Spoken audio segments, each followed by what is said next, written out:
आता खूप महत्त्वाचा प्रश्न या सिरीजमधला मी तुम्हाला विचारतेय की खेड तालुका पंचायत समिती म्हाळुंगे गणासाठी तुम्ही इच्छुक आहात राष्ट्रवादी काँग्रेस पार्टीकडून. घड्याळ या चिन्हावर तुम्ही निवडणूक लढवणार आहात. लोकांनी घड्याळालाच मतदान का करावं?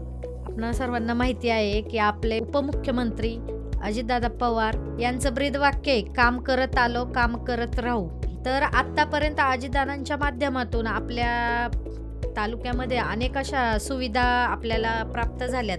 आपले सर्वांचे लाडके आमदार दिलीपअण्णा मोहिते यांच्या मार्गदर्शनाखाली देखील आपला खेड तालुका खूप सुधारलाय. त्यासाठी आता जर तुम्ही सर्वांनी घड्याळाला पाठिंबा दिला तर अजून काही रखडलेली कामं असतील ती पूर्ण करण्याकडे आमचा सगळ्यांचा कल असेल.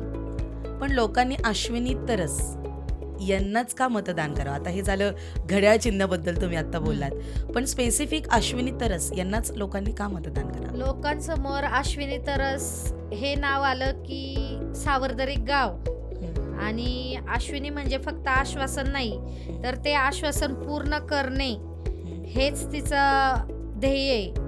हे गोष्ट पहिली आली पाहिजे, हे मला लोकांना दाखवून द्यायचे. ही फक्त आश्वासनच नाही देत तर हिने जे सांगितले ते करून दाखवले. हे तुम्हाला करून हो, दाखवायचं, करून म्हणून दाखवायचं. लोकांनी तुम्हाला मतदान हां. करा. पुढील पॉडकास्ट व्हिडिओसाठी आपल्या शब्दब्रह्म यूट्यूब चॅनलला नक्की सबस्क्राईब करा, लाईक करा, शेअर करा आणि अपडेट्ससाठी बेल आयकॉन दाबायला विसरू नका.